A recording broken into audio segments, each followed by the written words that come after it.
देखिए, last class में हम लोग क्लासिफिकेशन देख रहे थे प्राइमरी और सेकेंडरी इंस्ट्रूमेंट्स में। प्राइमरी इंस्ट्रूमेंट्स के बारे में बता दिया था और सेकेंडरी इंस्ट्रूमेंट्स के बारे में बताना था। तो जो सेकेंडरी इंस्ट्रूमेंट्स हैं, जैसे मैंने प्राइमरी इंस्ट्रूमेंट्स बताए कि उनमें किसी भी प्रकार के कैलिब्रेशन की आवश्यकता नहीं होती है। उन्हें बनाया इस प्रकार से जाता है कि वो एक ट्रू वैल्यू फाइंड करें। पर वहीं हम अगर पर प्राइमरी में हमें क्या कहते हैं, काफी सेटिंग करनी पड़ती है, काफी सेटअप करना पड़ता है। उनका एक निश्चित पैटर्न होता है मेजर करने का, और वो काफी कॉम्प्लेक्स होता है, सिंपल नहीं होता। वो हमको डायरेक्ट वैल्यूज भी नहीं देते।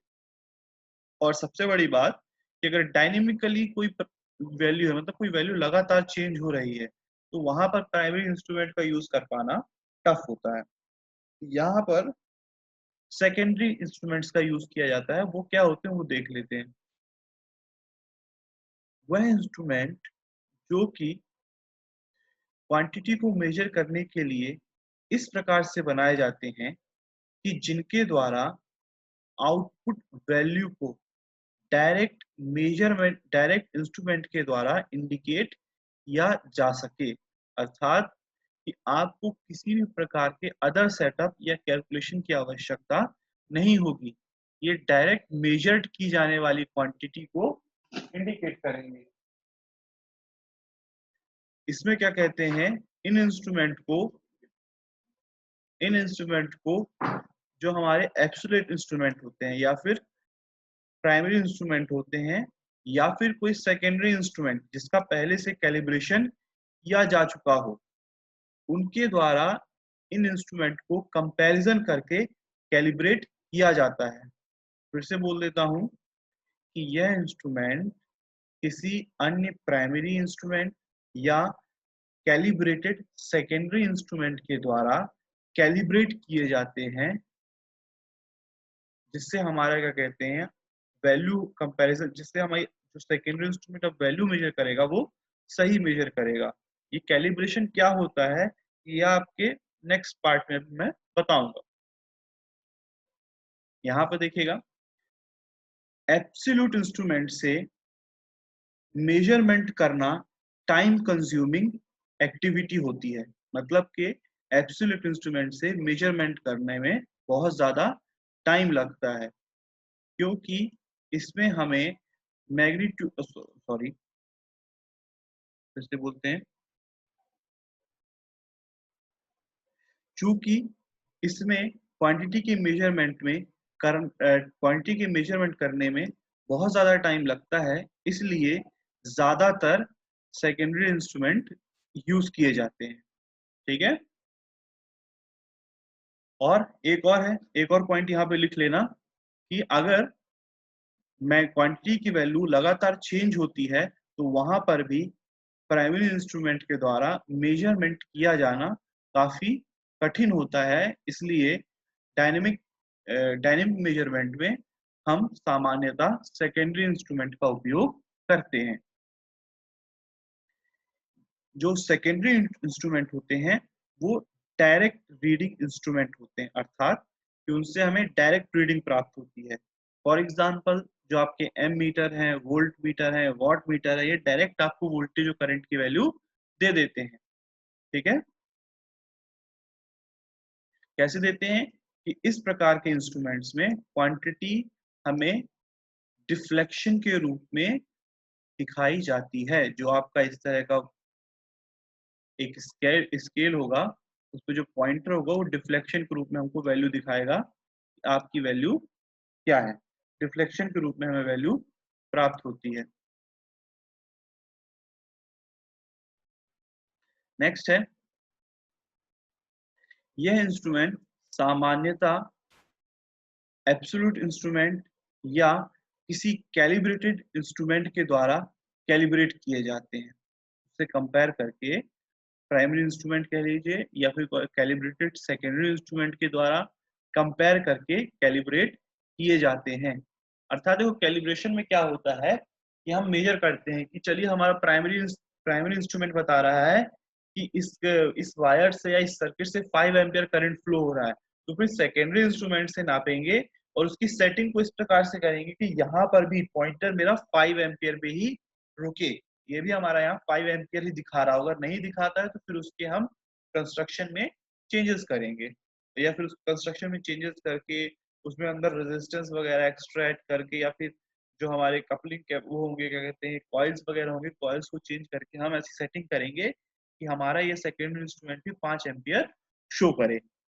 और साथ ही कैलिब्रेशन में हम लोगों को एरर भी पता चलता है, कितने % एरर आने की संभावना है।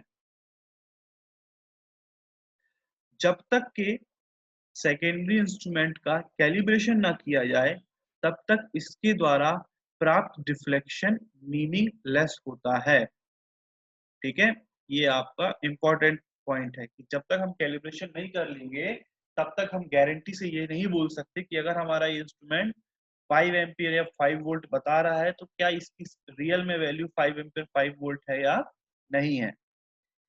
इस प्रकार के इंस्ट्रूमेंट सामान्यतः लेबोरेटरी पर्पस में यूज किए जाते हैं। For example ammeter, voltmeter, wattmeter, energy meter, ampere hour meter, ये इसके एग्जांपल होंगे। और ज्यादा यूज किए जाने वाइडली यूज किए जाने वाले सेकेंडरी इंस्ट्रूमेंट्स हैं आपके, ये वाइडली यूज किए जाने वाले आपके सेकेंडरी इंस्ट्रूमेंट है। इस प्रकार से आपके सेकेंडरी इंस्ट्रूमेंट होते हैं। फिर से एक बार रिपीट करता हूँ एक नॉर्मल वर्ड्स में। जैसे प्राइमरी इंस्ट्रूमेंट मैंने कहा था कि ये इंस्ट्रूमेंट पहले से कैलिब्रेटेड रहते हैं, ये पहले से हमें ट्रू वैल्यू प्रोवाइड करते हैं, पर इनके द्वारा मेजरमेंट करने में काफी कॉम्प्लेक्स कैलकुलेशन और कॉम्प्लेक्स सर्किट लग सकते हैं। वहीं सेकेंडरी इंस्ट्रूमेंट जो होते हैं वह हमें किसी भी मेजर्ड की जाने वाली क्वांटिटी की वैल्यू को डायरेक्ट प्रोवाइड करते हैं। किसके द्वारा? डिफ्लेक्शन के द्वारा। उनमें हमें डायरेक्ट डिफ्लेक्शन मिलता है मेजर्ड वैल्यू के लिए। एग्जाम्पल क्या है इसके? Ammeter, voltmeter. और इनको कैलिब्रेटेड किसके द्वारा किया जाता है? इनको कैलिब्रेटेड किया जाता है प्राइमरी या फिर पहले से कैलिब्रेटेड सेकेंडरी इंस्ट्रूमेंट के द्वारा। अगर ये कैलिब्रेटेड नहीं है तो इनके द्वारा की जाने वाली मेजरमेंट क्या होगी? मीनिंग लेस मेजरमेंट कहलाएगी, उसका कोई मीन नहीं होगा। तो ये है आपके सेकेंडरी इंस्ट्रूमेंट। अब सेकेंडरी इंस्ट्रूमेंट के भी कुछ क्लासिफिकेशंस हैं। ये क्लासिफिकेशन है आपके इंडिकेटिंग, रिकॉर्डिंग और इंटीग्रेटिंग। ठीक है, अब इंडिकेटिंग इंस्ट्रूमेंट की बात करें, सबसे पहले इंडिकेटिंग इंस्ट्रूमेंट देखते हैं। इंडिकेटिंग इंस्ट्रूमेंट सामान्यतः मेजर्ड की जाने वाली क्वांटिटी को पॉइंटर के द्वारा एक निश्चित स्केल में मूव करके शो करते हैं। फिर से बोलता हूं, इंडिकेटिंग इंस्ट्रूमेंट सामान्यतः मेजर की जाने वाली क्वांटिटी को पॉइंटर के द्वारा एक मूविंग स्केल में पॉइंट करके डिनोट करते हैं या इंडिकेट करते हैं। फॉर एग्जाम्पल, जैसे मैंने आपको एमीटर्स दिखाए थे कल मैंने आपको एनालॉग मीटर्स दिखाए थे ना, फिर से चलिए दिखा देता हूँ एमीटर किस तरह के होते हैं। ये अपन दिखा देते हैं।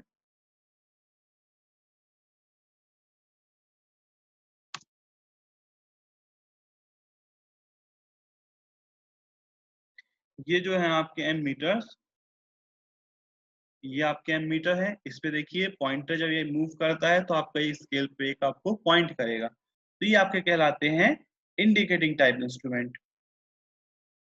वापस आ जाते हैं। इन्हें कैलिब्रेट करने के लिए इसमें क्या क्या कैलिब्रेशन करना पड़ता है?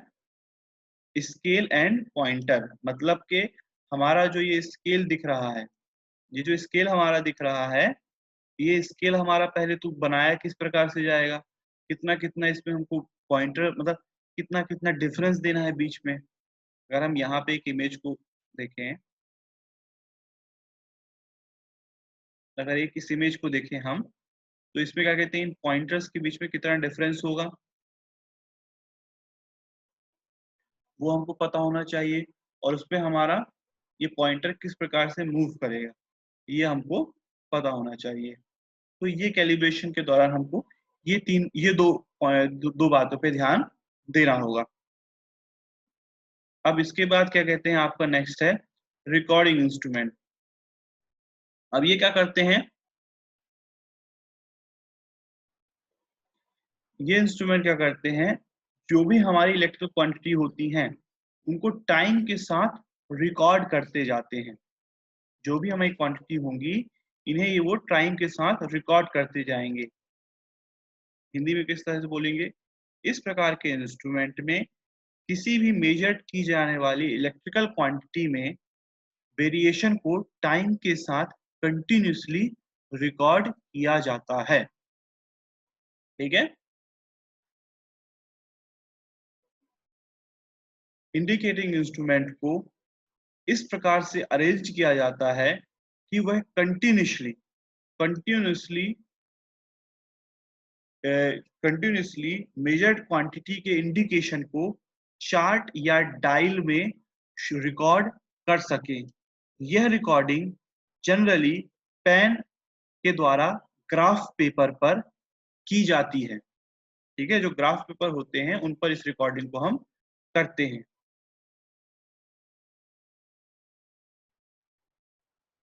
The amount of quantity at any time, अच्छा हाँ सॉरी, इसके तब इस ग्राफ के द्वारा किसी भी समय पर, तब इस ग्राफ के द्वारा किसी भी समय पर क्वांटिटी के वैल्यू को पढ़ा जा सकता है।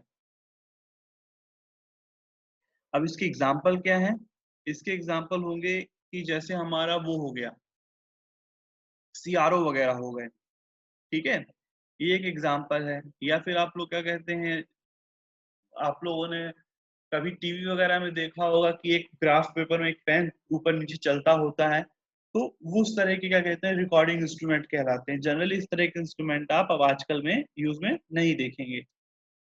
जो सीआरओ है बहुत ही एडवांस एग्जाम, मतलब सीआरओ जो होते हैं ना, उन सीआरओ की बात कर रहा हूँ जो स्क्रीन पर इस तरीके से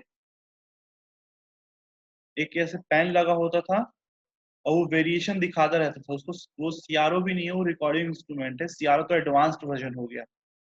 तो वो कहलाते थे आपके रिकॉर्डिंग इंस्ट्रूमेंट। या फिर जो आप लोग जब कभी आप लोगों ने प्रैक्टिकल किए होंगे तो जो आप ग्राफ वगैरह बनाते हो, तो ग्राफ वगैरह को आप कह सकते हो आपका रिकॉर्डिंग डाटा है। तो इस प्रकार से क्या कहते हैं, वो आपका कंटिन्यूसली वैल्यूज आपको दिखाता रहता है। और कौन कौन सी वैल्यूज मेजर करेगा वो जनरली इस पे, करंट मेजर करेगा, वोल्टेज मेजर करेगा और पावर मेजर करेगा। ये होते हैं आपके रिकॉर्डिंग इंस्ट्रूमेंट। इसी के साथ नेक्स्ट होता है आपका इंटीग्रेटिंग इंस्ट्रूमेंट। ये आपके होते हैं घरों में लगे होते हैं, घरों में जो आपके वो लगे होते हैं ना यूनिट्स वगैरह मेजर करने के लिए, ये आपके इंटीग्रेटिंग इंस्ट्रूमेंट होते हैं। इसमें होता है इस प्रकार के इंस्ट्रूमेंट के द्वारा कंज्यूम की जाने वाली total quantity electricity energy measure की जाती है। ठीक है, इन इंस्ट्रूमेंट के द्वारा रिकॉर्ड की जाने सॉरी इन इंस्ट्रूमेंट के द्वारा कंज्यूम की जाने वाली क्वांटिटी जैसे इलेक्ट्रिसिटी एनर्जी रिकॉर्ड की जाती है। इस इंस्ट्रूमेंट में क्वांटिटी को एक निश्चित समय अंतराल में रिकॉर्ड किया जाता है। यह इंस्ट्रूमेंट किसी भी इवेंट को या किसी भी इवेंट या किसी भी मेजरमेंट को एक निश्चित पीरियड ऑफ टाइम में टोटल करके बताते हैं। जैसे आपके घरों में जो होता है बिजली का जो मीटर लगा होता है, वो एक निश्चित समय जैसे महीने टू महीने बताता है कि आपने कितनी यूनिट कंज्यूम कर ली, वो टोटल यूनिट्स आपकी लिखता रहता है। तो इससे क्या कहते हैं, आप इस मंथ की यूनिट्स को लास्ट मंथ की यूनिट से माइनस करते हैं तो आपको इस मंथ में टोटल कंज्यूम की जाने वाली इलेक्ट्रिसिटी पता चल जाती है। इसमें क्या होता है, इसमें एक ये है, इसमें एक प्रॉब्लम ये है कि इसमें क्या कहते हैं कोई भी इंडिकेशन पर्टिकुलर इंस्टेंट टाइम के लिए, मतलब कि इन इंस्ट्रूमेंट में एक पर्टिकुलर इंस्टेंट टाइम के लिए किसी भी प्रकार का इंडिकेशन, रेट के लिए इंडिकेशन या अमाउंट में वेरिएशन शो नहीं होता है। मतलब हम ये नहीं बता सकते कि हमारी जो इलेक्ट्रिसिटी है वो किस रेट से कंज्यूम हो रही है, उसमें किस प्रकार से वेरिएशन आ रहा है एक निश्चित समय पे, ऐसा नहीं बता पाएगा। एक निश्चित टाइम पीरियड के लिए बता पाएगा, और एक निश्चित समय पे नहीं बताएगा कि एक निश्चित समय पे हम इतनी बिजली यूज कर रहे हैं।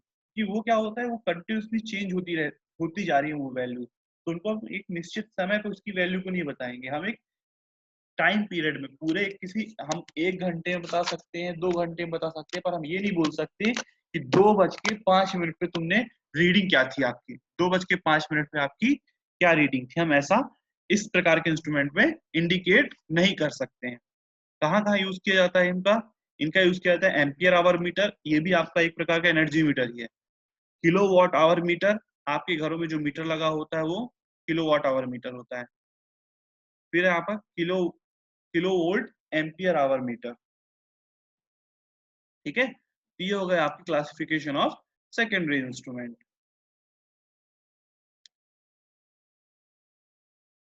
अब इसका नेक्स्ट है आपका परफॉर्मेंस कैरेक्टरिस्टिक्स। परफॉर्मेंस कैरेक्टरिस्टिक्स आपकी दो टाइप की होंगी, स्टैटिक और डायनेमिक, और इसमें भी स्टैटिक और डायनेमिक में कई टाइप्स होंगे, और इन टाइप्स के पहले हम लोग कैलिब्रेशन पढ़ेंगे। तो अब यहाँ पे थोड़ा इनके बारे में ये पूछा कभी नहीं जाएगा, परफॉर्मेंस कैरेक्टरिस्टिक्स स्पेसिफिकली क्या होती हैं, ये बस एक आगे जो हम पढ़ने वाले हैं उसका एक बेसिक इंट्रोडक्शन है। तो जो परफॉर्मेंस कैरेक्टरिस्टिक्स होती हैं उन्हें दो कैटेगरीज में डिवाइड किया जाता है, पहला स्टैटिक कैरेक्टरिस्टिक्स और दूसरा डायनेमिक कैरेक्टरिस्टिक्स। अब इनको किस आधार पर बांटा जाता है, इनको इस आधार पर बांटा जाता है कि इसमें जो वैल्यूज टाइम के साथ चेंज होंगी और कुछ वैल्यूज हमारी टाइम के साथ चेंज नहीं होंगी। तो वही चीज यहाँ पे बोली गई है कि कुछ सभी प्रकार के एप्लीकेशंस में कुछ वैल्यूज टाइम के साथ चेंज होती हैं और कुछ वैल्यूज टाइम के साथ वेरी होती हैं। तो इंस्ट्रूमेंट में वह क्वांटिटीज जो मेजर करते समय टाइम के साथ स्लोली वेरी होती हैं या मोस्टली कांस्टेंट होती हैं। स्लोली वेरी करें या मोस्टली कांस्टेंट रहें, उन्हें हम स्टैटिक कैरेक्टरिस्टिक्स कहते हैं। वहीं अगर हम क्या कहते हैं, बात करें जो वैल्यू टाइम के साथ बहुत जल्दी जल्दी चेंज होती हैं, तो वहीं जो क्वांटिटीज टाइम के साथ जल्दी चेंज होती हैं, तो उनके लिए इम्पोर्टेंट हो जाता है कि उनकी स्टडी करने के लिए, अर्थात उनमें इनपुट और आउटपुट के बीच में जो डायनेमिक रिलेशन है उसे स्टडी करने के लिए उस रिलेशन को हम डिफरेंशियल इक्वेशन की सहायता से एक्सप्रेस करते हैं। डिफरेंशियल इक्वेशन क्या होती हैं, डी बाई डी टी के फॉर्म में जो लिखी होती है, D x by D T, D Q by D T, D I by D T, तो ये कहलाती है हमारी डिफरेंशियल इक्वेशन। मतलब कहीं भी अगर वेरिएशन टाइम के साथ होगा तो वहां पर जो हम क्या कहते हैं वहां पे जो हम इनपुट और आउटपुट के बीच में रिलेशन शो करेंगे, वो इनपुट आउटपुट के बीच का रिलेशन हम डिफरेंशियल इक्वेशन की सहायता से ही एक्सप्रेस कर पाएंगे।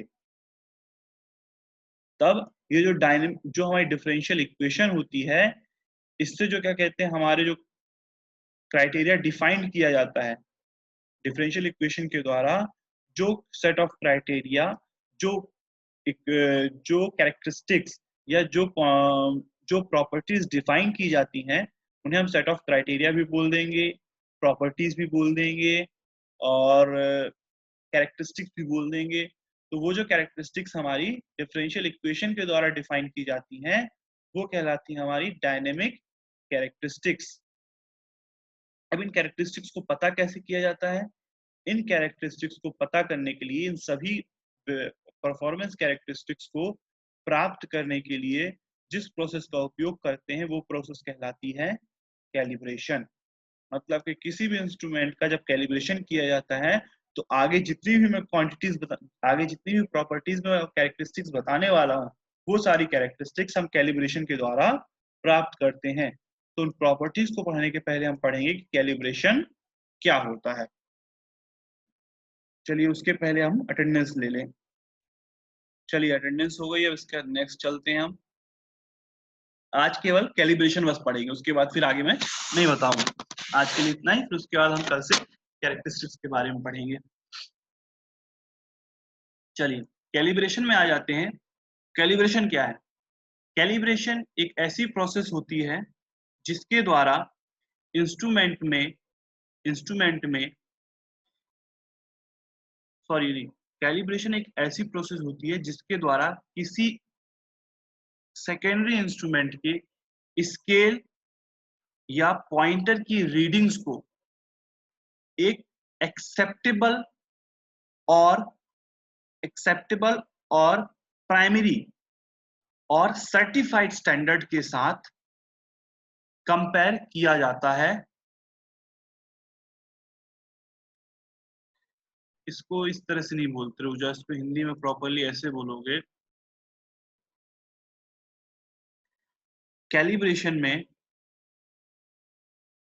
कैलिब्रेशन एक ऐसी प्रोसेस होती है जिसमें स्केल को एडजस्ट या बनाया जाता है जिससे उस इंस्ट्रूमेंट की रीडिंग्स ऑफिशियली एक्सेप्टेड और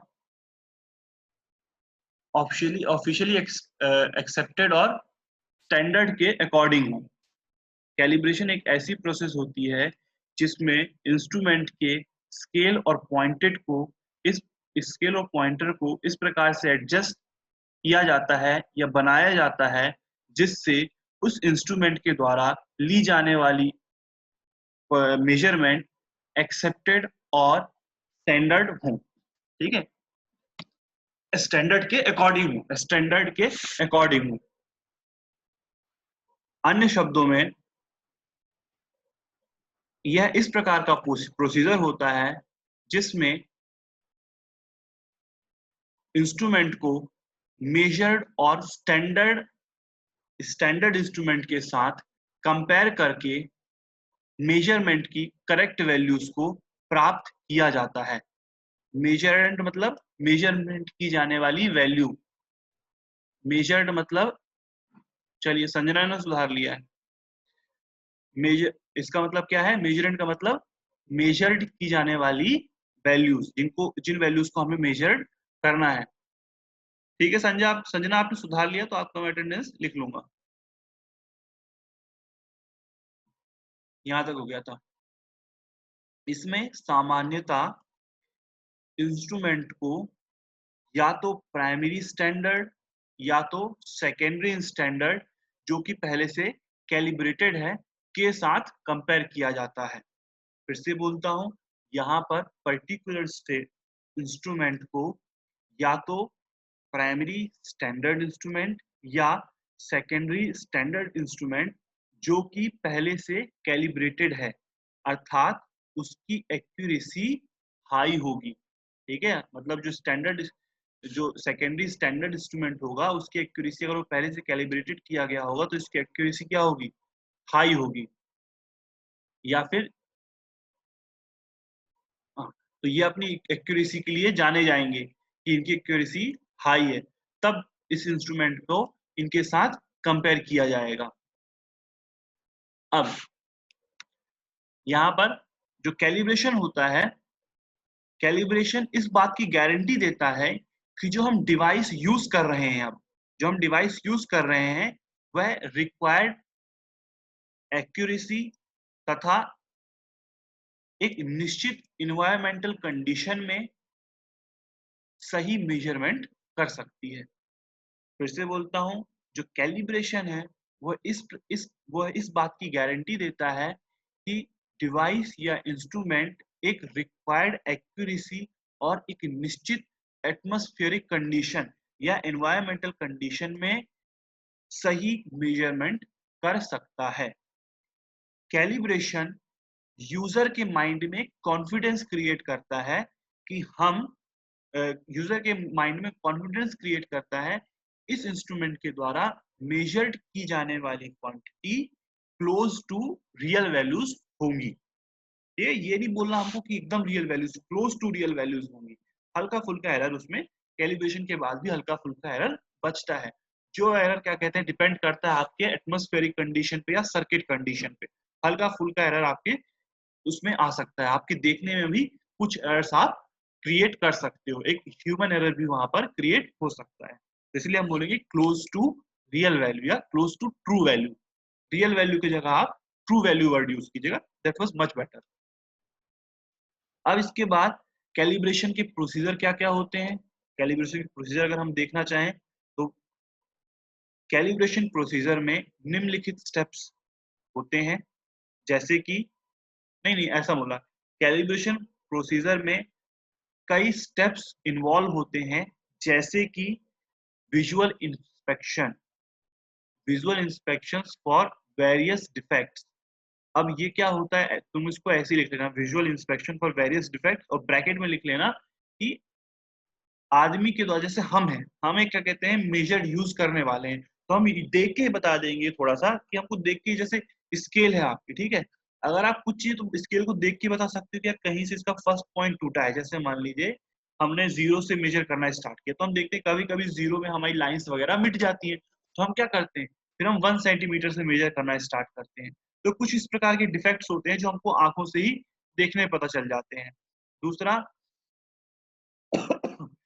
दूसरा, इंस्टॉलेशन अकॉर्डिंग टू स्पेसिफिकेशन, मतलब कि हमने जो इंस्टॉलेशन किया है वो स्पेसिफिकेशन के अकॉर्डिंग किया है कि नहीं किया, इंस्टॉलेशन में अगर कोई गलती नहीं हुई है, इंस्टॉलेशन हमारा सही है या नहीं है। फिर नेक्स्ट है लाइक जैसे कि जीरो एडजस्टमेंट।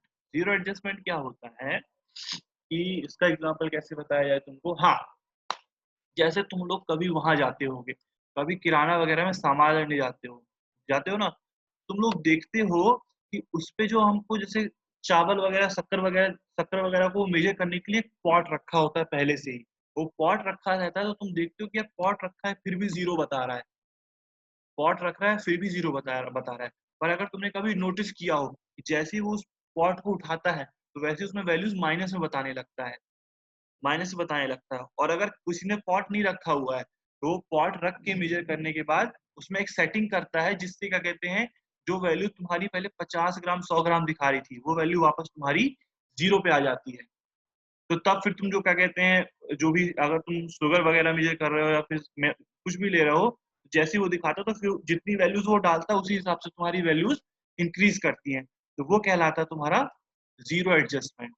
ठीक है, तो इस तरीके से हम इलेक्ट्रिकल में भी करते हैं कि पहले विदाउट एनी क्वांटिटी हम देखते हैं कि क्या पॉइंटर जीरो पे है या नहीं है। अगर पॉइंटर जीरो पे नहीं है तो फिर उसको हम एडजस्ट करते हैं कि पहले पॉइंटर हम जीरो पे ले आए, फिर हम क्वांटिटी को उससे फ्लो करवाते हैं, फिर क्वांटिटी को उसके द्वारा मेजर किया जाता है। लास्ट कहाँ तक पहुंच गए थे, यहाँ पे थे। जो कैलिब्रेशन कैरेक्टरिस्टिक्स को कैसे प्राप्त कर सकते हैं, calibration characteristics can be determined by applying known values. अच्छा, इसको ऐसे बोलोगे हिंदी में कि कैलिब्रेशन को इंस्ट्रूमेंट में से पहले से नोन वैल्यूज को अप्लाई करके, इंस्ट्रूमेंट के आउटपुट को नोट करके, इंस्ट्रूमेंट के आउटपुट को नोट करके रिकॉर्ड करके कैलिब्रेशन कैरेक्टरिस्टिक्स प्राप्त की जा सकती हैं। किसी भी इंस्ट्रूमेंट में नोन वैल्यूज को मेजर करके और उनकी वैल्यूज को रिकॉर्ड करके उस इंस्ट्रूमेंट की कैलिब्रेशन कैरेक्टरिस्टिक्स प्राप्त की जा सकती हैं। यदि यदि वो वैल्यूज मेजर्ड क्वांटिटी से कुछ डिफरेंट आती हैं, तो इससे हमें उस इंस्ट्रूमेंट में एरर का पता चलता है। ठीक है, इस प्रकार का इस प्रकार की प्रोसेस या इस प्रकार का रिकॉर्ड कैलिब्रेशन रिकॉर्ड कहलाता है, जिसे हम टेबुलर फॉर्म में, टेबल के फॉर्म में नोट करते हैं। इसे ग्राफिकल फॉर्म में भी दिखाया जा सकता है, इसे ग्राफिकल फॉर्म में भी दिखाया जा सकता है, जिसे कैलिब्रेशन कर्व कहते हैं।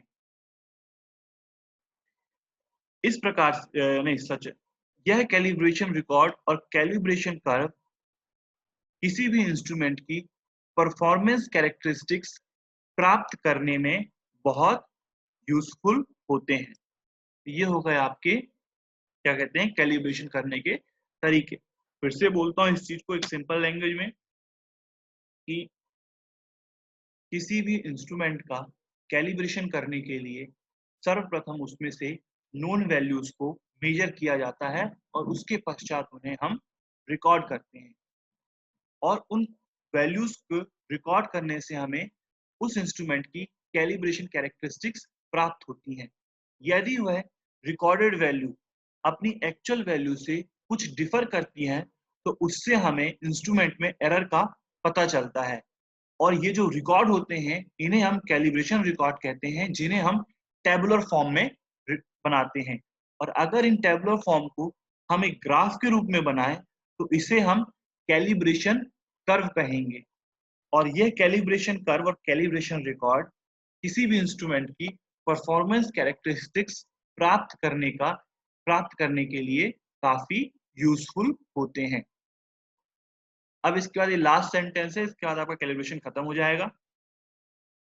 जो कैलिब्रेशन होता है वो इस बात की गारंटी नहीं देता है कि आपका जो इंस्ट्रूमेंट है वो वेल परफॉर्म करेगा सभी कंडीशंस में, बिकॉज जो इंस्ट्रूमेंट होता है उसकी परफॉर्मेंस कई उसकी जो सॉरी जो इंस्ट्रूमेंट होता है उसकी एक्यूरेसी और उसकी परफॉर्मेंस कई स्पेसिफिक कंडीशंस पर डिपेंड करती है, जैसे कि आपकी एनवायरमेंटल कंडीशन हो गई, आपका कनेक्शन हो गया और साथ ही साथ प्रत्येक डिवाइस समय के साथ उसमें क्या कहते हैं समय के साथ एजिंग इफेक्ट पड़ता है। फॉर एग्जाम्पल कि जैसे कंट्रोलिंग के लिए हमारी स्प्रिंग लगी हुई है, तो जैसे जैसे जैसे जैसे समय बीतता है वैसे वैसे आपकी स्प्रिंग का जो फोर्स होता है, जिसकी कैपेबिलिटी होती है, वो कैपेबिलिटी भी अपने आप कम होती जाती है। तो इसलिए क्या कहते हैं हमें समय समय पर हर इंस्ट्रूमेंट को कैलिब्रेट करते रहना चाहिए और जो कैलिब्रेशन होता है ये कैलिब्रेशन कहलाता है हमारा रिकैलिब्रेशन।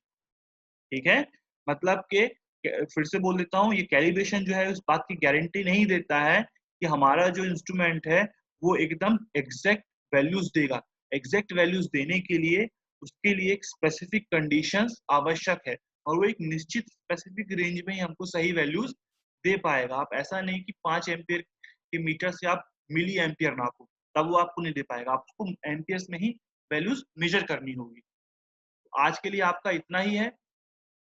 इसके बाद क्या कहते हैं आपकी मीटिंग एंड हो जाएगी, तो अगर किसी को कोई डाउट है तो वो दोबारा मीटिंग को ज्वाइन कर लेगा, उसमें मैं कुछ नया नहीं पढ़ाऊंगा। बाकी आप लोगों के जो वो होंगे